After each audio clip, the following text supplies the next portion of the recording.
World politics में हर एक सदी को किसी एक एरिया, किसी एक पावर के नाम से जाना जाता है। जैसे पैक्स इंडिका, इसका मतलब है कि एक ऐसा समय जब इंडिया प्रोमिनेंट पावर होगी। पैक्स ब्रिटेकाना, एक समय था जब ब्रिटेन सुपर पावर थी। पैक्स अमेरिकाना, एक टाइम जब अमेरिका सुपर पावर थी।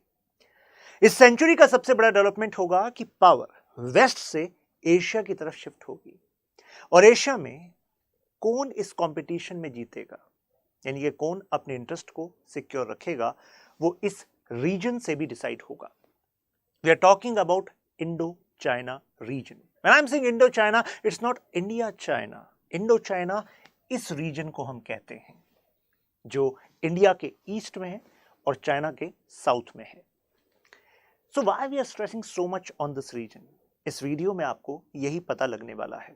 साथ में लुक ईस्ट पॉलिसी से एक्ट ईस्ट पॉलिसी और उसके बाद अभी क्या डेवलपमेंट चल रहे हैं, जियोपॉलिटिक्स, डिफेंस, सिक्योरिटी, ये सब कुछ हम इस वीडियो में कवर करने वाले हैं। इस वीडियो को सेव कर लीजिएगा, लास्ट में एक क्वेश्चन होगा, बहुत ही जबरदस्त क्वेश्चन है ना। तो यहां पर हो गया, यहां पर साउथ चाइना सी है बीच में मेजर। आप ये देखिए, यहां पर आपका मतलब एक तरफ है पैसिफिक और दूसरी तरफ है इंडियन ओशन और बीच में है ये साउथ चाइना सी, जो एक्चुअली एशिया का जियोपॉलिटिकल कंपटीशन का हॉटस्पॉट है, राइट। ये है वो रीजन, यानी कि Myanmar, Thailand, Laos, Vietnam, Cambodia. अब म्यांमार का बॉर्डर इंडिया के साथ कनेक्टेड है, राइट। वियतनाम खासा परेशान है चाइना से, और यहां पर जो लाओस और थाईलैंड है ये डाइसी सिचुएशन में है। जरा जानते हैं क्या चल रहा है। चाइना की उतना एक्चुअली इनको अपने करीब लाना चाह रहा है, मींस चाइना क्यों इतना पेनिट्रेट करना चाहता है इनकी डोमेस्टिक इकोनॉमी में, इनके फॉरेन अफेयर्स में। कारण देखिए, वो है चाइना की ज्योग्राफी। चाइना इस तरफ से लैंडलॉक्ड है और ये हमारा अक्साई चीन एरिया कब्जा हुआ इस तरफ चाइना के पाकिस्तान के साथ कोलैबोरेट कर रहा है। उसको पता है कि यहां से यूएसए इज प्रेशराइजिंग चाइना, मतलब बेसिकली काउंटर करने पर लगे हुए हैं। साउथ चाइना सी में उसका कॉन्फ्लिक्ट चल रहा है, ईस्ट चाइना सी में जापान है और उसके पीछे यूएसए है। तो अगर एनसर्कलमेंट चाइना का यहां से होता है तो मुझे बताइए लॉजिकल कि आप अगर इस एरिया को डेवलप करवाना चाहते हैं, मतलब चाइना इस एरिया को डेवलप करना चाहता है, तो उसको कहीं ना कहीं एक रूट चाहिए इंडियन ओशन का। तो वो रूट कहां से आएगा? वो रूट यहां से आएगा कि नहीं आएगा? एक रूट तो वो है जो ये इलीगली ऑक्यूपाइड पाकिस्तान का जो मतलब जो कश्मीर से लेकर जाना चाहता है, और दूसरा आपका ये म्यांमार वाला रीजन है। तो म्यांमार क्रिटिकल हुआ कि नहीं हुआ। और अभी आपको थाईलैंड का भी पता लगने वाला है। कारण क्या है? कुल मिलाकर समझिए कि वो फार सी में अपनी डिफेंस को और ज्यादा स्ट्रांग करना चाहता है, और अगर ये एरिया चाइना की डोमिनेंस में रहा तो चाइना इस रीजन की सी पावर बन जाएगा, वो भी ओनली, राइट। हमारे इंटरेस्ट कॉम्प्रोमाइज हो जाएंगे। एग्जांपल लीजिए थाईलैंड से। थाईलैंड का प्रपोज्ड क्रा कैनाल, आइडिया देख रहे हैं क्या कह रहा है? आइडिया है कि ये थाईलैंड है और यहां पर इसको ब्रेक करके एक कैनाल बना लेते हैं। इसका सबसे बड़ा बेनिफिट किसको होगा? चाइना को। चाइना के पूर्व लीडर मिस्टर हु जिनताओ ने एक वर्ड यूज किया था, मलक्का डिलेमा। चाइना की 80% जो ऊर्जा जरूरतें हैं वो इस एरिया से निकलकर जाती हैं। डिलेमा क्यों है?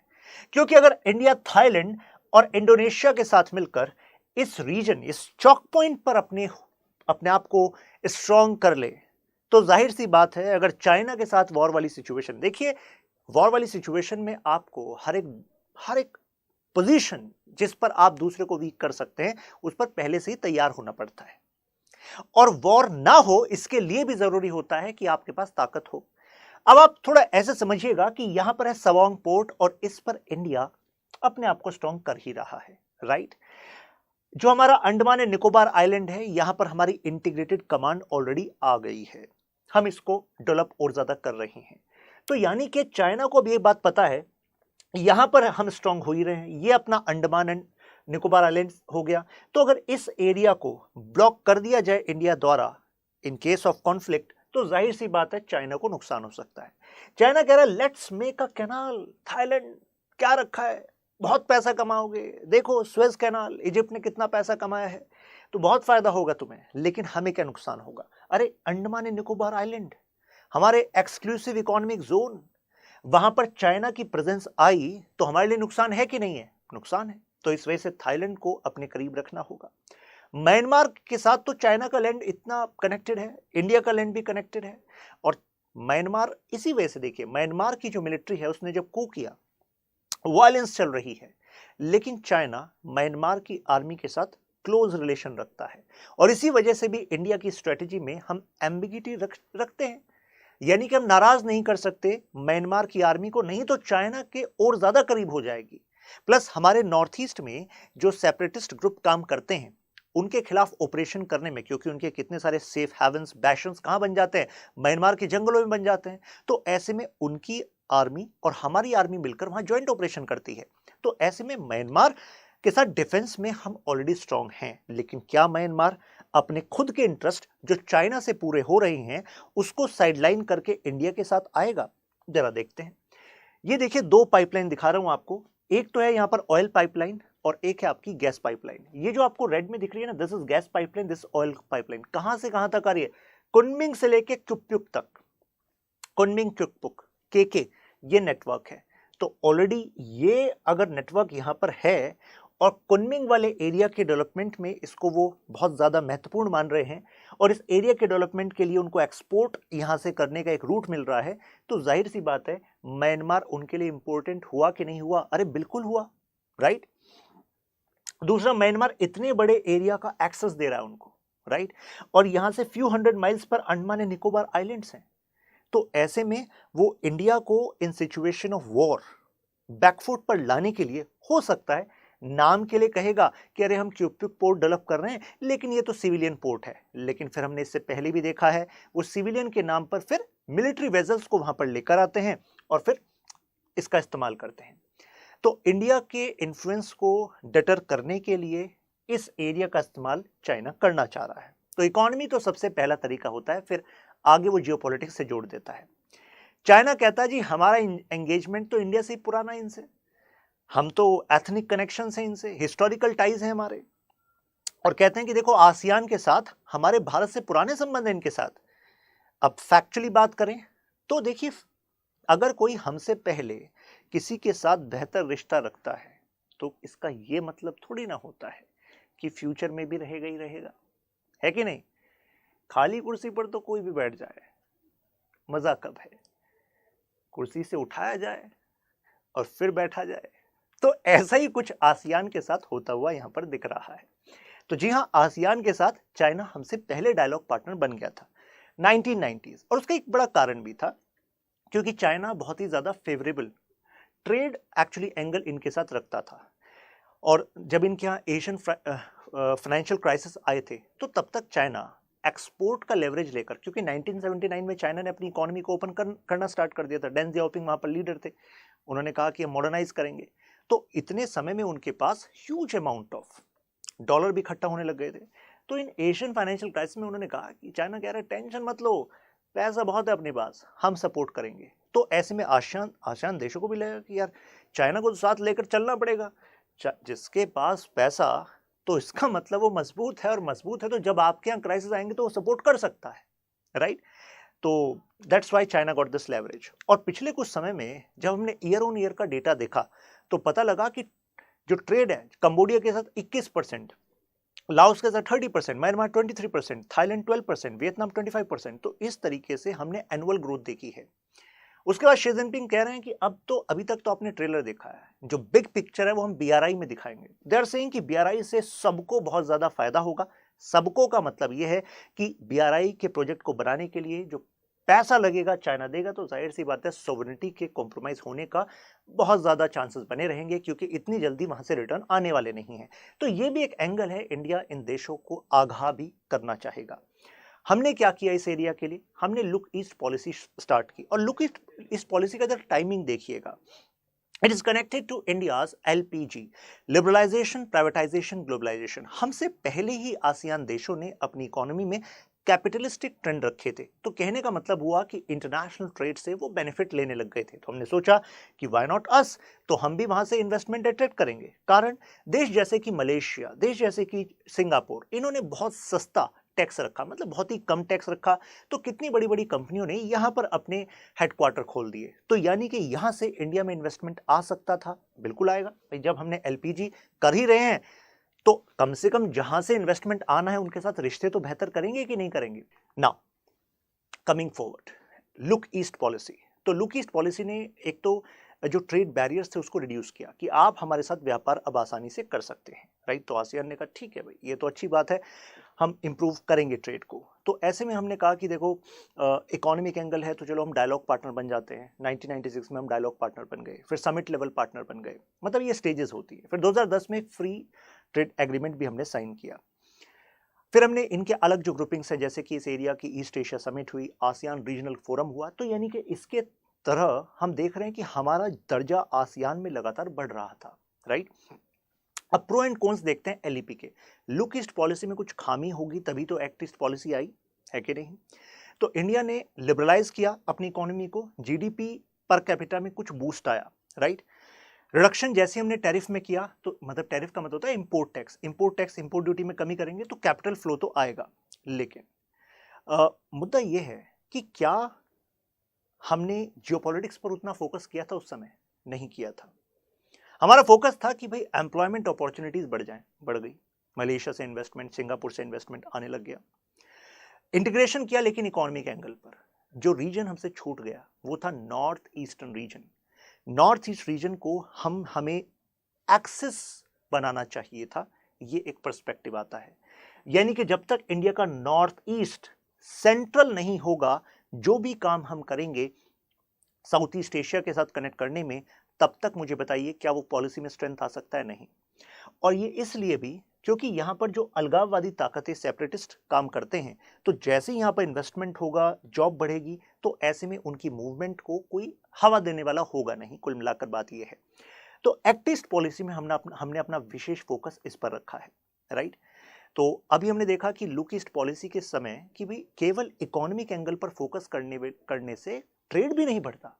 कई बार ऐसा होता है, रिश्ते कब बेहतर बनते हैं? अगर आप दो और कारणों से भी दूसरों के लिए इंपॉर्टेंट हो जाए ना, तो वो सोचते हैं यार ट्रेड भी इनके साथ ही कर लेते हैं। तो यानी कि अगर उनको डिफेंस की जरूरत है और आप डिफेंस प्रोवाइड कर रहे हैं, दे विल सी कि okay, now we have to open this area, let's give some favour to this particular nation because this is our friend, है ना। तो इस वजह से हमें मल्टी प्रोंग्ड स्ट्रेटेजी रखनी चाहिए। हालांकि क्योंकि हमें चाइना के एंगल को यहां से साइडलाइन करना है, कुल मिलाकर बात यह है, तो रियलिस्टिक भी होना पड़ेगा। फिलहाल चाइना हमसे काफी आगे है in terms of total trade. जरा आसियान का टोटल एफडीआई इनफ्लो देखिए बाय सोर्स, तो हम भी आसियान में इन्वेस्ट करते हैं, ठीक है। तो 2018 में देखिए 1516.1 ये यूएस मिलियन डॉलर में है, ठीक है। लेकिन यहां पर है 9940। तो जाहिर सी बात है चाइना जो है ज्यादा एफडीआई वहां पर कर रहा है, ज्यादा इन्वेस्टमेंट वहां पर कर रहा है। एफडीआई फॉरेन डायरेक्ट इन्वेस्टमेंट कर रहा है, ये स्थायी निवेश है, राइट। तो दिस इज अ चैलेंज। अब फैक्टर्स क्या हैं जिसकी वजह से एक लिमिटेड कनेक्टिविटी रह गई? तो एक आसियान देश खुद कहते हैं कि देखो अभी भी आपके जो टैरिफ बैरियर्स हैं वो हाई हैं, यानी कि it needs to be reduced. दूसरा कहते हैं कि फिजिकल कनेक्शन अभी काफी कम है, means network of infrastructure is needed. अब म्यांमार का एग्जांपल देता हूं। कहा जाता है करीब 15% के आसपास डोमेस्टिक रोड्स हैं म्यांमार की जो पेव्ड हैं फुल्ली, यानी कि जहां से ट्रक्स की आवाजाही हो सकती है। तो अगर इंडिया यहां पर ट्रेड करना चाहता है, भाई म्यांमार है, थाईलैंड है, फिर लाओस, कंबोडिया, वियतनाम, तो सबसे पहले सामान को यहां से ले जाना पड़ेगा ना। अब यहां सड़कों की कमी है, कैसे लेकर जाओगे? 15% सड़कें जो पेव्ड हैं। तो अब म्यांमार कहेगा देखो तुम्हारी एक्ट ईस्ट पॉलिसी है, पावर तुम्हें बनना है चाइना के सामने, हमें थोड़ा ना बनना है। तो बात तो सही है। तो चलो अब कनेक्टिविटी डिप्लोमेसी की जाए। तो ऐसे में एक्ट ईस्ट पॉलिसी में connectivity diplomacy becomes pillar. Connectivity diplomacy है नॉर्थ ईस्ट रीजन। तो हमने क्या किया? Let's start this project. Moreh से लेकर यहां तक, मैसॉट तक, यानी कि हम म्यांमार से होते हुए और फिर थाईलैंड तक एक प्रोजेक्ट चला रहे हैं। इससे क्या होगा? थाईलैंड अब एक डिस्ट्रीब्यूशन चैनल बन जाएगा। थाईलैंड के थ्रू हम लाओस, कंबोडिया एंड वियतनाम तक ट्रेड को पहुंचा सकेंगे, राइट। तो पहले हमारा प्रीडोमिनेंटली इकोनॉमिक इन नेचर था, अब जियोपॉलिटिकल इन नेचर बनता जा रहा है। अब हमने इसमें सिक्योरिटी एंगल को भी जोड़ दिया है, क्योंकि भाई सिक्योरिटी तो इंपॉर्टेंट है। तो ऐसे में हम कह सकते हैं कि अब एक्ट ईस्ट में ASEAN as a grouping became an anchor. तो देखिए अगरतला अखौरा रेलवे लिंक हो गया, ये इंटर मॉडल ट्रांसपोर्ट हो गया, कालादान मल्टी मॉडल प्रोजेक्ट हो गया जो कोलकाता से लेकर सितवे प्रोजेक्ट जो म्यांमार में है उससे फिर ऊपर north east, road and bridges हो गए। तो एक तरीके से ऐसा समझ लीजिए कि अभी ये आसियान जो है ये चाइना में हो रखा है, मीन्स चाइना के पैसे में, चाइना के प्रोजेक्ट्स में, चाइना के एफडीआई में डूबा हुआ है, और इसको बचाने का एक ही सहारा है, वो है इंडियन शिप। तो इंडियन शिप बीच में से आता जा रहा है, आसियान को भी इंतजार है, बचा लो, तो we are coming there, right. तो 21st सेंचुरी के जो चैलेंजेस हैं उसमें we can help them, right. तो ये मैंने आपको बताया north east region becoming critical, right. ये ट्राइलेटरल हाईवे वाला प्रोजेक्ट तो ऐसा है, इसको तो ध्यान रखना ही है, कोट करना ही है। थाईलैंड का जो रेल नेटवर्क है, this is going to connect and bring this transport chain into use. तो देख रहे हैं म्यांमार से फिर ये तो जा रहा है आपका चाइना कुनमिंग तक, यहां ये जो रूट है इस रूट का हमें बेस्ट इस्तेमाल करना है, क्योंकि चाइना की स्ट्रेटजी इसके लिए चल ही रही है। तो देखिए समझ लीजिए कि geopolitics is like a chess board. ये अगर एक चेस बोर्ड है ना, तो चाइना अपने एक्चुअली प्लान को सेट कर रहा है, हमें अपने प्लान को सेट करना पड़ेगा, ऐसा ना हो कि गेम उनके फेवर में पहली हो जाए। That's why Thailand becomes a critical point. Now इसमें ये जो रीजन है मलेशिया एंड ये जो इंडोनेशिया, ये और ज्यादा इंपॉर्टेंट हो जाता है। देखिए यहाँ पर सुंडा स्ट्रेट है, लॉम्बोक स्ट्रेट है, ये सुंडा स्ट्रेट एंड लॉम्बोक स्ट्रेट जो है ये चाइना भी सोचता है कि अच्छा ये तो हमारे लिए ना मलक्का डिलेमा को रिजॉल्व करने के तरीके हैं, मलक्का पर हम नहीं डिपेंडेंट रहेंगे अगर हम इनका इस्तेमाल करने लग जाएं, ऐसा चाइना सोचता है। इसी वजह से कुछ समय पहले कुछ चाइनीज वेजल्स इस एरिया में सर्वेइंग के लिए भी आए थे। लेकिन अगर हमारे रिलेशन इंडोनेशिया के साथ, मलेशिया के साथ अच्छे हैं, ये भी इंडोनेशिया, ये भी इंडोनेशिया, ये पूरा इंडोनेशिया एरिया है, तो मुझे बताइए क्या ऐसा यहां पर कोई काम हो सकता है क्या जो इंडिया के खिलाफ हो? नहीं। अगर इंडोनेशिया के साथ हमारे security arrangements are strong, then we can have hold over these critical points as well, कि यहां से ब्लॉक रखो, यहां पर सबोंग है, अंडमान है, यहां से ब्लॉक रखो, और थाईलैंड के साथ मिलकर को बेटा क्रा कैनाल करोगे दिक्कत में आ जाओगे, ये नहीं करना आपको, ठीक है। तो अल्टीमेटली क्रा कैनाल के भी there are many studies which say that Kra canal may not be sustainable for Thailand. You should not compare कि एक जगह कोई मॉडल सक्सेसफुल हो गया, अरे वहां पर ट्रैफिक तो देखो ना, स्वेस कैनाल से आप कैसे कंपैरिजन कर रहे हो, राइट। क्या वो इतना ऐसे, मतलब क्या ये रूट सही में उतना सस्टेनेबल होगा? ऑलरेडी आप जितने ट्रेड आते हैं यहां से आते हैं, राइट, इस रूट से आते हैं, तो क्या वो सही में इतना ज्यादा बेनिफिशियल होगा? जबकि यहां पर जो सिंगापुर है, सिंगापुर को क्या आपने मजाक में लिया हुआ? सिंगापुर कहेगा यार मेरा इंपॉर्टेंस कम हो जाएगा अगर आपने डायरेक्ट यहां से रूट शिफ्ट कर दिया तो, राइट। नाउ तो जियोपॉलिटिकल कंपोनेंट अब इसमें ऐड हो चुका है, security cooperation with ASEAN became critical. जैसे कि $500 मिलियन की क्रेडिट लाइन हमने वियतनाम को दी, क्यों दी? हथियार खरीदो ना, कारण क्योंकि वियतनाम के फिशिंग वेसल्स को डुबा रहा है चाइना, जो वियतनाम के नेचुरल रिजर्व्स हैं उसको क्लेम कर रहा है चाइना। तो वियतनाम तो कुल मिलाकर इंडिया के साथ बिल्कुल सबसे पहले आने के लिए तैयार है, राइट, अगर मैं इंडो चाइना रीजन की बात करूं, राइट।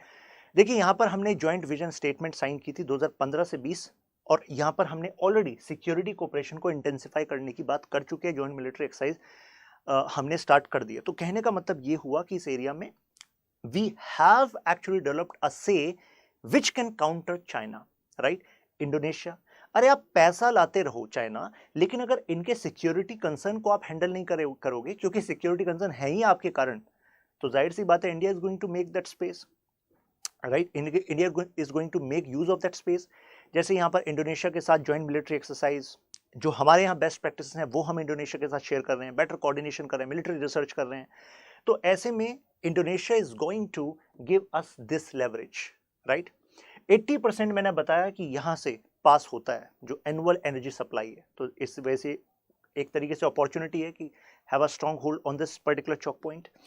अब अगर चाइना यहाँ पर कभी भी, अगर हमारे इस एरिया में और ज़्यादा स्ट्रॉन्ग होल्ड हो जाए, तो आपको नहीं लगता कि अगर चाइना अरुणाचल प्रदेश में, लद्दाख रीजन में कुछ भी एक्सपेंशनरी करने की कोशिश करेगा, तो हम इस रीजन के साथ मिलकर हो सकता है कि और ज़्यादा प्रेशर चाइना पर क्रिएट करना स्टार्ट कर दें, राइट। अब कंक्लूजन और ज़्यादा इंटरेस्टिंग बन जाता है, कारण जैसे ही इंडिया इस इंडो चाइना रीजन में डिफेंस कोऑपरेशन को और ज़्यादा स्ट्रेंथन करेगा, फर्ज कीजिए आगे जाकर हम फर्दर इन एरियाज में कुछ बेसिस बनाना स्टार्ट कर दें डिफेंस कोऑपरेशन के नाम पर, तो चाइना कुछ ना कुछ हरकत करने की कोशिश करेगा इन देशों के लिए, और जैसे ही चाइना करेगा तो ऐसे में ये देश चाइना से और ज्यादा दूर जाएंगे। तो ऐसे में इनके पास नेक्स्ट बेस्ट अल्टरनेटिव कौन बचेगा बताइए? अरे बताइए, इंडिया बचेगा। तो it would be a situation like damn if you do and dam if you don't do. तो करो तो गए और नहीं करो तो गए, ये वाली सिचुएशन हो जाएगी। Now analyse the significance of Indo China region for India. अरे अब तक इतनी सारी आपको रीजंस बता दिए, तो ये तो पता लग गया होगा। Also highlight the transition of look east से एक्ट ईस्ट, तो ये भी इसी डिस्कशन में आपको पता लग गया है।